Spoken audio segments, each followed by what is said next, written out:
खाना खाए के मन करता हो लड़की हमरा के जबरदस्ती लाके देती यार राज हमरा के छोड़ के चल गईलन। बड़ी उनकर शौक लाग रहे कि एगो बबुआ हो जी तो पापा कही 6 साल के बाद तो एगो लड़की भइल। आज ओकरा के पोस पाल के एगो कह देनी के हमरा के छोड़ के चल गईनी। तनियो सियन खाए के मन नहीं के करत ला के हमर हीरा दे तड़ी माई को ले माई पानी दिया दे काहे रो तड़ू माई तू खाना खा लो। बुचिया नहीं के खाए के मन करत रे। कहबू ना तो बतावा इतना बड़का पेट बाटे कहबू ना तो कैसे जीबू।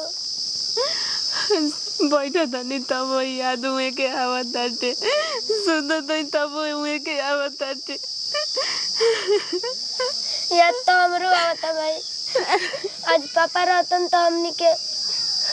ऐसे ना रहती जा। बेटी सब कोई अपने पापा के गोदी में बैठा ताटे आज मैं के रहती तो तू ना बैठा तू। जब से बियाह शादी भइल त घर में दुखे दुख हुआ के रहत रही त हमरा के तरहती पर लेके बैठत रहत रही। आज हमनी के केहू देखे वाला नहीं के कि आज हमनी के कौना राह रास्ते पर चला तनी जा कितना दुख में झेला तनी जा। मैं चुप रह तू खाना खा लो। ए बुचिया पापा के घरवा में फूटा हुआ बाटे ओकरा कैसे पलट दे। रतिया सुतनी तो याद आवे लागल। हीरा के फूटा हुआ सामने लौकता आज रहती देखता अच्छा लागी ले जाओ ना खाए के मन नहीं के करत। खा लो भाई तू ना खाइबू तो हम ना खाई। ना तू खाइबू ना तू खा पहले तू खा।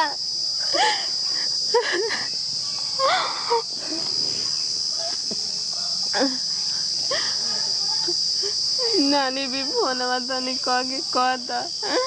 मामा के तनी भेजित कहित की 2 दिन रहे ते जी गवे मोबाइलवा से फोनवा कह के कह दे। ठीक बा मैं जाता हूं। भाई के पपोया दवाई आवता सटा के बैठा के लिया जात रहत। एक बार कहत रही रात से कि हमरा इजिक जाए के बाजी तैयार हो जात रही। आज तरह सतानी की कोई रही था हमरा के कहित बुचिया के मम्मी भगवान आज कौन दिन दस हमरा के देखैला। ढील के मारे हमर बाची के नुकुल चानी पे के बार झड़ गई कतना सुघर लागत रहे। हाँ बबुआ जी का हो भौजी का करता नहीं जी। अरे देखो ना कुल भैंसिया के लागत कि हमर बारवा झड़ जी चांडुल हो आ ये दादा रोगो एकदम गजबे बानी न बबुआ जी। जब अब ओकरा देख लेले बानी न ओकर बार झड़ता त मैं बैठ के आ मैं ओकरा एकदम साफ चरवा चांडुले कर दे हम ना। टेंशन हो गेलो मान ल कि माल में वैसी बियान बोलता बिया त हमनिए कनु एक और कुछु बाई जा माई बाबू बाई जा चाहे बाबू बन जा। देखी बबुआ जी रवा भैंस गेरू के तो इतना रवा सोचतनी एगो देखतनी हम के घर में का भइल बाटे। आ दीदी जी के हम जब देखतनी न तो एकदम करेजवा एकदम फाटे लागताटे। बताई रहुए हमेशा कुछ कहते बस तुरंत ही रोवे लागतनी बिलके लागतनी खाना खात नहीं खिया अच्छा से एकदम कतना पहले से थी हो गइल बनी झटक गइल बनी खाली टेंशन से। ए बबुआ जी सुनी ना एगो हमार दिमाग में एगो बात आई रहल ह अगर रउआ अच्छा लागी तो रउआ कह हम आना तो फिर उतने पर हम बात बंद कर देम। ए भौजी देखो जौन भी कहे के बात तू कह सकेलू कैसे कि ऐसन बात बउए तो हमू तो कुछ सुन सकी ना नु कि का तोहरा मन में चलता का कहल चाहत रही। ए बबुआ जी सब कोई के तक कहता ही बाटे कि राड़ हो गई।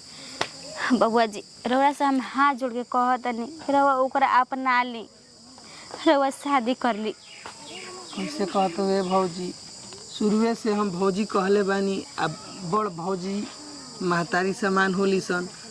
तब बड़ा हमारा सोचे के पड़ता। हम तो दुख देखते हैं तो देखल नहीं जात मगर ई मुँह से हम कैसे कह सकी ना उनका सामने। देखी बबुआ जी हमरो ई सब अच्छा नहीं लागत लेकिन अपन घर के इज्जत घरे में रह जाई तो उन्हें ठीक बा बबुआ जी। रउआ अपना ली उनका के, कहे के वो जियते जी मर जाइहन। आखिर देखता ही बनी रउआ कैसे रह तड़ी, कैसे का कर तड़ी, हमेशा एकदम रोवत रहतनी, बिलकत रहतनी। ओकरा से अच्छा बाटे रउआ शादी कर ली। आगे दुनिया दौड़ी तो ऐसे ही भी ताना मारिए रहल बाटे कि अपना भातार के चाबा गइल, ऐसे कर लेलस वैसे कर लेलस। लेकिन रउरा तो अपना भौजाई के बारे में न तो सोचम न। ठीक बा भौजी, तू जब कहत नु तो जा, हम एक बार कोशिश करम। देख ली बबुआ जी, रउआ अपन सोच विचार ली, ठीक ना। रउरा के हम इशारा देनी है, इंसान खातिर इशारा ही काफ़ी रहेला। क्या करब, ऐसा समय आ गइल बा कि बुझाते नहीं कि हम का करी। बड़ा सोचे के पड़ता हो। अबे हमू से भौजाई कहले बड़ा आ फिर मेहरानू कहब, बड़ा बात के सोचा तनी हम। अच्छा इहो तो बड़े बाड़ी करू, बात तो मानल जरूरी बा, ए खाली कोशिश करम। आई जी खाना में खा ली, अभी ले पते ना चल लागत कि जैसे हमारा रह बर्दाश्त इसको हमारा ना भूले। तो कनी बैग हम खाना खाई में अपन जाई उन्हीं रही, जो सप्रेम सके जानी तो उन्हीं एकदम से रह जानी। ये ना नु करे नी आ गनी हम खाए लगनी खाई लगनी तार लाला छठा माई रहेला इना बुझला त ई त मर्दा ओकर संग खाई माई। देखा कबे करे जो हो जाए बता इतना दिन अगर मतलब कब ले हम रही कब ले रही कपार पर बोझा ढो दो देखा तो कि कपार दुखाता है, गर्मी ले देखो त कुल बार का होल बोझा लगता कौन बोझा ढोता नहीं। आ तार इना बुझला तनी कढ़ी बना दिए पो कढ़ी रोज रोज तू खाता जा, लगता कि दही बना दही संग ना खा ले हम दही खाई नी आई जाने लो तो एके बतिया दिया वेलू एगो बात रहो जानता नहीं का हो प्रमोद के जन पतो है नहीं कि तनी में का दिन नी मक लग हां जौन का कला के बेचारी के मर्दा मर गइले। हां हां रोज से का कहे जी बेचारी के नाम छी मानू भइल बाड़ी, एने से ओने सब कोई वहां के करत रहेला। सोच ली ना पतिया में तो छो दिया ये तरह मुंह लगेला ना हमारा सब बर्दाश्त ना होवाला। तो मुंह ना लागे हो कोई तो बताओ, एगो समय होला कोई के नु अगर समय हो गु रही अधो सुधा कम से कम जिनी ऊपर पार उहे नो तो डेट करते त एगो लड़की बिया ना जी, लड़की बिया हो लगले 2-4 साल में शादी कर लायक हो जाई। उहे नो बताओ कोई बेचारी का करी हम जी, मर्दो बेचारा मर गए, वो लड़की बिया कैसे उ शादी बिया करी हम बहुते हम सोचे ना पतिया बेचारी के खाए खातिर मुहाल रहेला, खाए खातिर पतिया ई बे ना ई कुल में घच खियावे लंजा पियावे लंजा हो कभी माने लिसन बिया एगो तीन हम जानता नहीं तबो जैसे मर्द को खियात पियात रहे तैसे उ खियात पियात हो जा। तो जब एगो सुहागन औरत एगो विधवा औरत में माने अंतर ना होला ई बताओ। अजी सुनी ना कनी कुंकर एगो हाउ देवरा कुंवार हई न बड़न जी हां कुंवार बहु तो हां अभी बियाह करे के बाद त इहे ना रह जइतन का भौजैया पे पागल हो का माने कोई का कही तो माने अजी मतलब हम गांव समाज के देखम बताई ना कि हमारा घर के एगो अमानत भी ओकरा के हम संभारम। उ बात ना न भ देखो भौजाई न लगे भौजाई महतारी सामान होली महतारी सामान होली जानता नहीं हम महतारी सामान होली बेचारी बचपन पहले कइले बड़ी इहो कइले त भाई हमार मर गए, हमार घर के एगो इज्जत भी तो इज्जत के हम संभारन ना। जानता नहीं कि एगो लड़की आई घर से दूसरा घर से एगो लड़की आई ना एगो इहे के बानी तो यहाँ के ना कंगे रख लेती है जाए अपन अपना लेती है बेटी बिया अपन शादी बियाह जोर में तोरा अपन करती है धरती जा तोहरा विचार से ठीक लागत एगो परिवार बना लेती जा। बताई देबू हमरा के बोली खाली अपन पेरले रहबू तोहरा विचार ले ठीक लागत लेकिन हमरा विचार ले ठीक नहीं लागत। पूछो काहे ये से बताओ करते धरते बसन ना करतसन धरतसन तो एगो बात रहे आ वैसन माने लड़का माने बड़ू का लड़का में कम बहुत ओकर शौक सरता हो तो नाम शादी बियाह करे कैसे अपन धूमधाम से हैं ई त बात रहो सही कहता नहीं पर का करम धूमधाम के चक्कर में एगो बेचारी है विधवा औरत के वो जिंदगी सब कोई बर्बाद कर ठीक चाहताटे। जाए तो हमने के बतियावत हैं तू कह तो कहीं जना के अपन विचार होई तब न करी हन जाए। हाँ इहो तो बात ये सही बा। गाँव टोला मुखिया पंचायत उठता जाना कहता जाना तब न सब कोई कही ते मुहे जी। हाँ ये तो बात ठीक है, बस छोड़ा जाए तो जौन होई तौन होई। अब का करबू बेचारी के जौन बीतल का पारे ऊपर हम एथी करते नु गोड़ हाथ धोत नहीं तो चले हम खा के खाना वाले के आवता नहीं। ठीक बा चले एथी तो कुचुला खान दिया आम देल बनी रोज कुचिले खाई ना तू खइबू है सलाद काट के हमरा कहिया देले बऊ सलाद काट के नहीं के देले ना कुचुला कान के लेबो के आबो खाना नको एकदम से मर्द न थू करे लागे नी कि नहीं की देले बतावा कि जबे मन तबे हम कार के देही ना अपने हाथे इहो सोचही होला ना बात भैया कि ठीक न कहता नहीं कि वो तो बेटे हुआ अपन लड़के बा सोचले हो हन कि हम जब लड़की से हमार शादी हुई तो धूमधाम से मंदिर में करम चाहे घर से करम। अब का करे वो घर के बेचारी के हमार तो इहो के संभार लेवे के चाहताटे। दीदी ए दीदी का कर से बेचारी एकदम में हेती हो गइल बानी प्लस हो जाता नहीं रोते पीटते। ए दीदी सुनी खैनी है खाना बुचिया से भेजवैले रहनी खैनी हाँ जाए दी का टेंशन ले बनी। अच्छा बताई रोवाला गवाला से भैया जी चले वापस आए देखी दीदी जी रवा रोवा तनी बिलकत तो न क्यों निक नहीं के लागत कभी छबी तो हंसी खिलखिलाई पहले कितना अच्छा से रवा रहत रहनी हंसत रहनी बोलत रहनी अब रउए बानी रवा बिना घर एकदम पूरा उदास रहत अटे कन्या सगरो ताकत ही त लागत कि अनहार बाटे को बंजोर होई। दीदी जी देखी अगर रवा चाह जाइब ना तो काहे ना अंजोर हो जाई एकदम ही अंजोर हो जाई। आखिर कैसे होई कन्या अनहार के तो चल गई अब लागत कि जिंदगी में अंजोर कबो ना होई। ए दीदी सुनी ना कहत है ना एगो हमर बात रवा मानम रो से ये कहेंगे उम्मीद रखले बानी हम दोसर न जोड़त हन दीदी जी कौन ऐसा उम्मीद लेके आयल बहू कन्या। सुनी हम तो कहत रही ना कि देवर बबुआ से बियाह कर ली। अरे कन्या ही का कहत अड़ू हाँ दीदी जी हम सही कहत नहीं अब फिर से रह जिंदगी में उजाला फिर से ही आ जाई ऐसे घबराई मत दीदी। जुआ के छोड़ के चल गई तो लोग हमरा के का कहताटे का हमरा करे के पड़ताटे। हम जानत नहीं कि भैया जी के जगह केहू नहीं खेले सकत लेकिन तब पर भी का करम आखिर जाए वाला आदमी तो चलिए गइल बड़न लेकिन अपन जिंदगी तो बर्बाद नहीं करम। यही से दीदी कहत नहीं कम से कम मेरा बबुआ जी से बियाह कर ली ना कन्या ऐसा हमरा के पापिन मत बनावा काहे से कि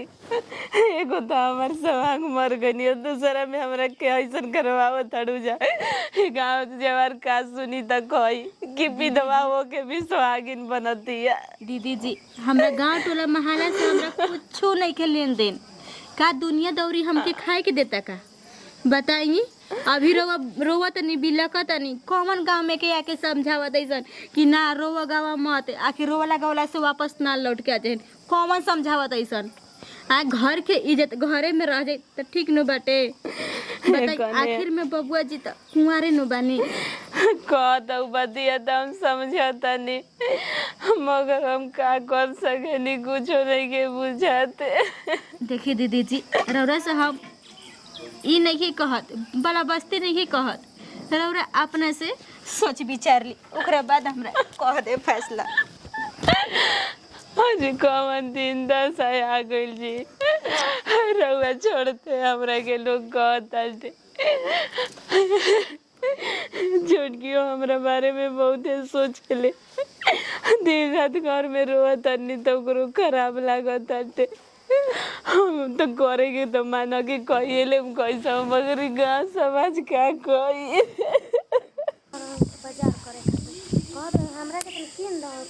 तो किना फरा किनाइल हो कि ना ई बताओ हमरा किनाइल नु लागत तनिको तू मन कहबू जौन पहनाबू ना लाल कहतौ तो लाल हम तारा किन दिए लाल पहनाबू टह टह ना पैसा बचावे के चलते ना किन लावा पैसा माने में पैसा ना लागल है बताओ तो तहरा में बेसी लागल लगे हमरा में तो हमरा में ना लगी हमरा घूमे के बाद रोज रोज जाए के बहिया हूं है तोरा तो पहने के बाद घरे के कपड़ा हमरा जाए के बाद दोस्त संगे तो हम ना जाए पहन के दोस्त संगे कहां जाए के बा फाट जाए तो फेर लगा हां तो फाटी तो किना ये में का बाटे चलो भौजी ले कह दिए बनावे के ना सर सकरा हां हम आवते त राहुल भैया भेंट क के का हो राहुल भैया का हो शशि भाई का करत हो आवा बैठो खाटी पुरन के खटिया ना खाटी पुराना रहेला तबे ठीक लागेला खाटी पुराना खाटी दही अगर पुरान मिल जाओ 5-6 दिन के तो मजे अलग होला ई त बात सही कह कहानी से आवत रहा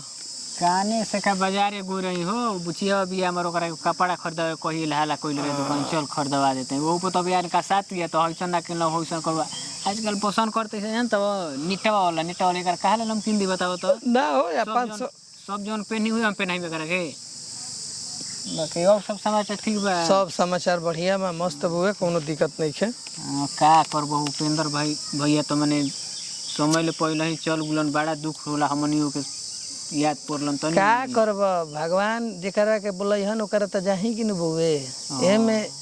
कौन अब रोकला से केहू के रोकाई थोड़े मरण जीवन इहे त दोनों सत्य बा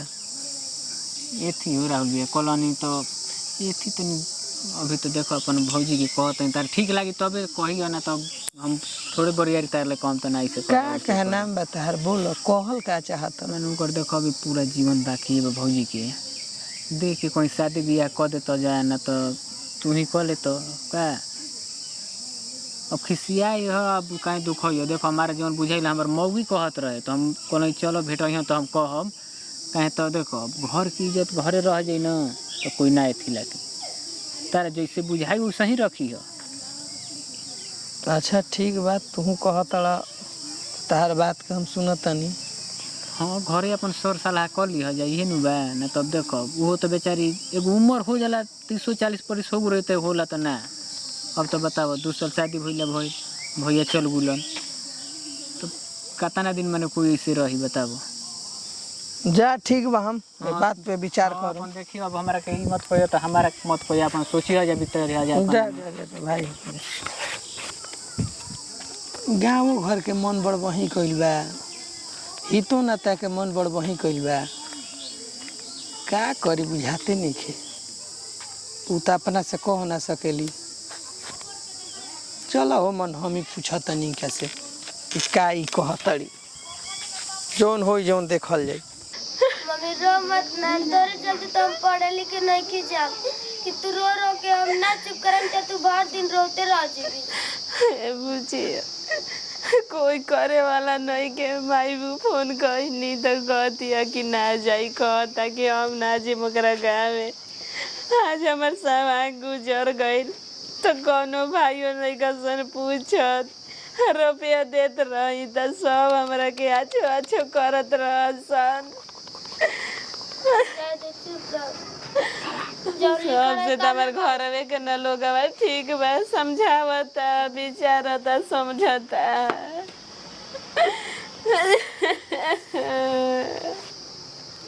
देखो ना चाचा चुपे नहीं के होत दिन भर रोवत रहती है अब समय जौन बीत गेल तौन बीत गेल अब रोवाला से थोड़े उ समय आई अब ओकरा के भोग विलाप कइला से कुछ बबुआ जी कमलन भैया आइम जी भैया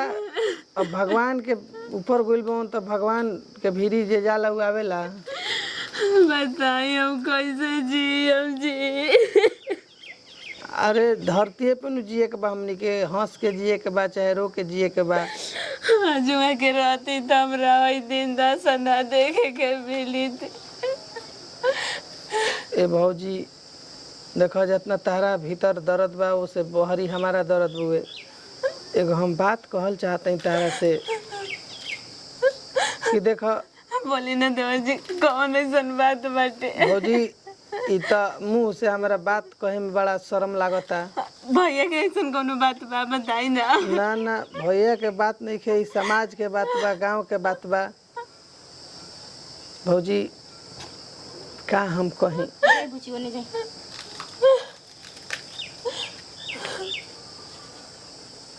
काहे पागल जैसा कइले बानी आए कम से कम तो एनियो का आदमी के तो बतिया रहो सुनी रोला गोला में कुछ नहीं खे दीदी अरे जे मर गुल चल गुल वो आ सकला थोड़े आदमी चलिए गई हाँ? जिंदगी भर वाला से थोड़े दुख हो रही से वो वापस ना चले आई हन अब हम का करी रहुए सब बताई जादेवर जी तू ही बताओ कने का भौजी। करी देखी दीदी जब से हमरा तो कहे के रहे तो हम कहिए चुकल बनी अब हम का कह सकतनी कने हमरा हम जवन अच्छा लगल जवन उचित लगल वो बात हम दोनों के बीच में हम रखिए देले बानी हम बताई हम कैसे वो काम कर सकतनी लोग सुनी तो कही कि देख दूसर बियाह करे खातिर अपन मर्द के चबा गई दुनिया में 7 किस्म के लोग तरह तरह के बाटे अगर दुनिया दौरी के रवा बात सुने लगम ना तो धरती पर रहल हो गई ठीक ना तो यही से कहत दीदी रवा सब अपना ही में समझ विचार ली ए भौजी एगो बात कह तनी देख आन्ही आवेला तो घर कतना उजरेला तो एकर मतलब कि उजर गुल तो बनेला ना बनेला फिर बनावल जाला आ एगो बात और सुन ल दुनिया समाज का कही लोग के फेरा में रहबू तो जीवन पार घाट ना लगी अगर दोसरा कोई से बोलतो बाड़ू कहतो बाड़ू तो गांव घर कही कि फलनवा के रखले बिया चिलवा के रखले बिया ऐसे बढ़िया बानू बैठल तो बही जाए कि हम चल तार जिंदगी पार करा देम हम तार जिंदगी निभाह देम अब तारा ठीक लगी तो वो बात ठीक बा ना लगी तो वो हम हाँ भौजी अब देखो हमने के देखो टोला महला के बन जा हमने के समझत ये सब कुछ समझी ना ऐसे हम ही खुद कोलानी हमार मौगी कलैया तो ना ऐसे कहीं ना राहुल बाबू ले हाँ जी दीदी देखी रोवे गावे के हमें कुछ बात नहीं के अब जाना था ये बने के एगो देवर कुंवार पड़ल बा शादी बियाह करही के बाटे तो अपने घर के अमानत के ना संभारा में बताई ओ कन्या ठीक कह तड़ू जा मगर रह के 7 किस्म अब देखो अब कुल दिन के बात भुला जा कैसे तो कहा लनू कि सांझ होखेला तो भोर होला तब रात के बात छोड़ दो पीछा का भई रे उ छोड़ दो अपन अगर लड़की के मुंह देखत होकबू ओकर भविष्य देखत होकबू तो तू हमरा से एकदम दिल खोल के आबो हम तार एकदम कहतनी कि हम तार जिंदगी के पार लगा देम निबाह कर देम तार जो लड़की बिया उ हमार लड़की हो जी याद से एगो माने एगो तारा के कनियो फाल्ट ना होई ना एगो तारा के कनियो हम दुख देम आ ना दुख में तारा के हम देखल चाहम ए भैया ए बबुआ ए भौजी बात के जगर ई सकार तड़ी त ठीक बा ना सकरहन तो वो कोनो दिक्कत नहीं देवर बाबू यहाँ का सकारम बताइए जी दीदी बोलिए बता कहता कने जैसन तू निजनी के मर्जी वैसे करी जा हमार तो जिंदगी नाश तस होइए गइल बाटे तवन तो हम कहिए चुकल बनी जी हम तो समझावते बनी जवन समझावे बुझावे के बात हम सब तो कहबे कहनी दोनों के बात बीच में रखबे कहनी है ना देखो हमने के राहुल को समझावते हम जाके इनके तू समझाओ हमने के साथे बन हो गावे टोला में साथ देला हाँ, ये दीदी देखिए तो जानता ही ना बानी बबुआ कि गांव टोला महला हमरा खाए ला दे दही उहे ना दीदी यहाँ के कहता नहीं औरी बात बनाई हन जा यहाँ के कहता ही ना बात बनावे लगे बात बनावे त हमनी के घर के इज्जत हमरा घर में रही तो ना ठीक न बाटे जी ए दीदी देखी यहाँ के कहते ना कि गांव टोला हंसी त का कही अपन के देवरे से शादी कर कनी पागल है गांव टोला त हंसबे करी आ सब कहबे करी जवान लुटबे करी बताई दीदी रहुए अपना में बतियावे लायक नहीं के तो जा जा देखो अंदर जा के बनी तू चल जाओ हम जा चल ये दोनों देखो तनी तब ओकर बाद आगे अपन का चली हम समझा बुझा देतनी चले चलो जय लो कोई तो हम बियाह शादी करा देन तो ठीक न हो जाई हो